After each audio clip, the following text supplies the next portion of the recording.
तो भगवान ने कान कथा सुनने के लिए दिए, लेकिन हम लोग इतने बदमाश आदमी हैं कि अपने कानों से दुनिया भर की गाली सुन सुन के जिंदगी निकाल देते हैं। इसकी ऐसा वैसा दुनियादारी। अरे भैया मेरे पागलो, जिंदगी में याद रखना, भगवान ने तुम्हें कान भगवान की कथा सुनने के लिए दी है। जो अगर कानों से भगवान की कथा को सुनता है, उनके कानों के साथ साथ उस जीव का बेड़ा पार हो जाता है। लेकिन कब सुनोगे? हद हो गई। आदमी सुनता कब? डूबो। जो सुनना चाहिए वो सुनते ही नहीं। पड़ोसी की लुगाई भग जाए, फिर देखो तुम सुनने में इतना मन लगता, इतना मन लगता। अच्छा तो कैसे गई? खोल खोल कर। अच्छा तो कै बजे निकली? अच्छा तो फोन ले गई कि नहीं? हद हो गई। तुम्हारी ठटरी भरे पार, सीमा पार।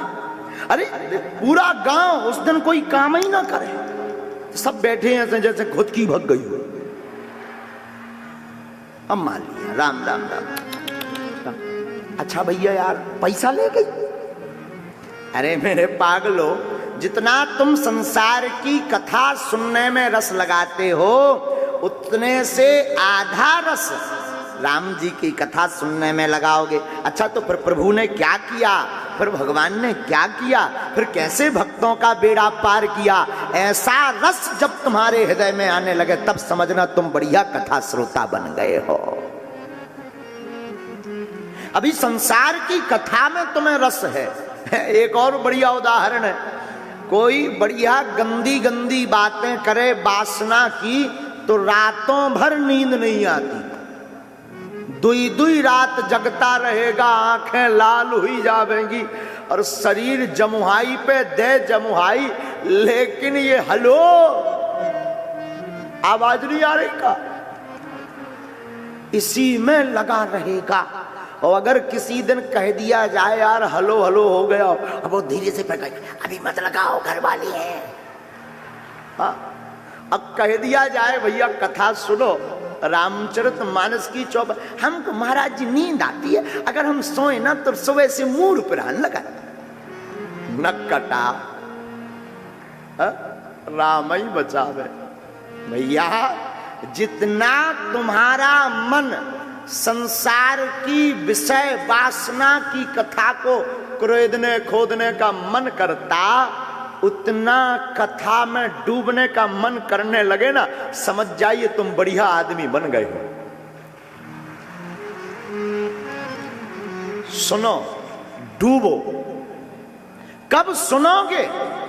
और हद हो गई, हमें तुम पर कई बार तरस आता है।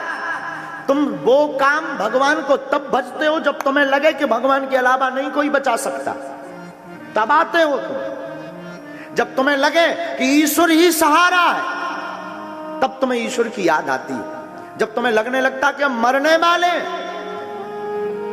तब तुम्हें गीता, हनुमान चालीसा, रामायण, पुराण, बागेश्वर धाम याद आते हैं। खाक जिंदगी है तुम्हारी, ये बदमाशी सबसे ज्यादा भरी हुई है। क्षमा करना मेरे पागलो, तुम्हें जिंदगी में मौका मिले तो मरने के समय क्या ईश्वर को याद करना, जन्म के बाद ईश्वर को याद करो। ये तो स्वार्थ है, परमार्थ पर डूबो साहब, स्वार्थ पर क्या डूबना। किसी गांव में एक आदमी रहता था, उसने अपनी पत्नी से कहा कि क्षमा करना, आज मैं आराम करूंगा, मुझे मत डिस्टर्ब करना। पत्नी ने कहा ठीक है। पत्नी रुक गई और ये कुर्सी पर बैठा ही था कि पत्नी आई, कहा कोई व्यक्ति तुमसे मिलने आया है। इसने डांट कर कहा मैंने कहा था ना कि मुझे आज डिस्टर्ब मत करना, मैं आराम करूंगा। मैं बैठ नहीं पाया, ठीक से कुर्सी चेयर पकड़ नहीं पाया, और तूने आके कह दिया कि कोई आदमी मिलने आया। मैंने कहा ना मना करो। पत्नी ने कहा मैंने मना तो किया, पर उस आदमी ने जवाब दिया कि मरने जीने की बात है। इस आदमी ने सोचा फिर तो उठना चाहिए, फिर तो विश्राम नहीं करना चाहिए। अगर किसी के मरने जीने की बात है तो उठना चाहिए, जाना चाहिए। आदमी दरवाजे पर गया, तब उसने पूछा कौन हो तुम? तब पता लगा कि इंश्योरेंस वाला आदमी है जो मरने जीने का बीमा कराता है। ये आदमी कब उठा? जब मरने जीने की बात आई। यही हाल हमारा और तुम्हारा है। हम कथा कब सुनते? जब मरने की बात आ जाती है कि अब केवल कथा बचा सकती है, तब कथा में आते। अगर पहले आ जाते तो क्या बिगड़ जाता प्यारे? पहले बुद्ध पुरुष की शरण में आ जाते, क्या बिगड़ जाता? पहले बुद्ध की शरण में पकड़ लेते, ईश्वर की शरण को पकड़ लेते, सतगुरु को पकड़ लेते। डूब जाओ कथा में, भान ना रहे संसार का। ऐसी कथा सुनो कि तुम्हें होश ना रहे कि तुम कथा में बैठे हो, तुम्हें ऐसा लगे कि कथा तुम में आकर बैठ गई। हमको लोग आते हैं, बोले महाराज जी ऐसी कथा आपने सुनाई कि उठने का मन नहीं हुआ, क्षमा करना। अगर तुम कथा से उठकर जा रहे हो तो तुमने कथा सुनी नहीं, सिर्फ 3 घंटे एंजॉय योर लाइफ। आपने सिर्फ एंजॉय किया है। जिस दिन तुम्हारी जिंदगी में कथा सुनने के बाद वही चीज दिमाग में कौतूहल करती रहे, कथा की बातें बार बार दुत्कारती रहे, कथा की बातें बार बार तुम्हारे चित्त पर प्रहार करती रहे, समझना तुम अच्छे श्रोता बनकर निकले हो आज। डूबो, बुढ़ापे में मत डूबो, जब तुम्हें मौका मिला कथा में डूबो, खूब सुनो, डूब कर सुनो। कब सुनोगे? मरने जीने की बात पर सुनोगे तुम डूब कर। आज और अभी सुनो, डूब जाओ, बेपनाह हो जाओ संसार से, संसार की कुछ भी खबर ना हो, इतनी डूब कर। और क्षमा करना, हम लोग कथा में भी सुनते तो अपने मतलब की बात सुनते। अभी हम बता दें कि घुटना जिनको दर्द करता है उनको हम दवा बता रहे हैं, तुरंत बगल वाला चुप हो जाता, गुरुजी कुछ बोल रहे हैं।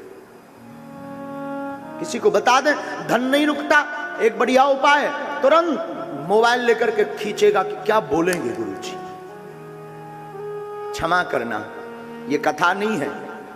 क्षमा करना ये तुम अपने स्वार्थ के लिए बैठे हो।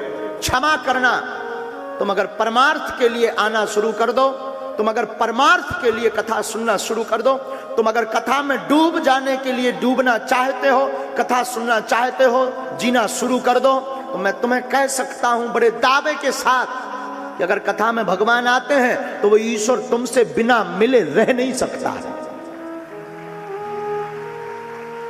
वो मिलकर जाएगा, तुम्हें खोज कर जाएगा। कभी मीरा बनो। मीरा डूबती थी तो मीरा को होश नहीं रहता था संसार का।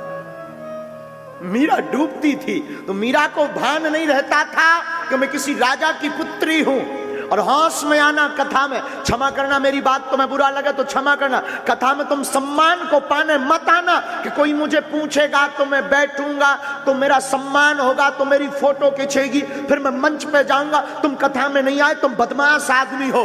कभी मौका मिले तो मान सम्मान के भूख में कथा में मत आना, हनुमान की भूख में कथा में आना। और ये व्यर्थ की बात में बंद करो, वरना कथाओं में आना बंद करो तुम। और मेरी कथा में तो आना तो होश में आना।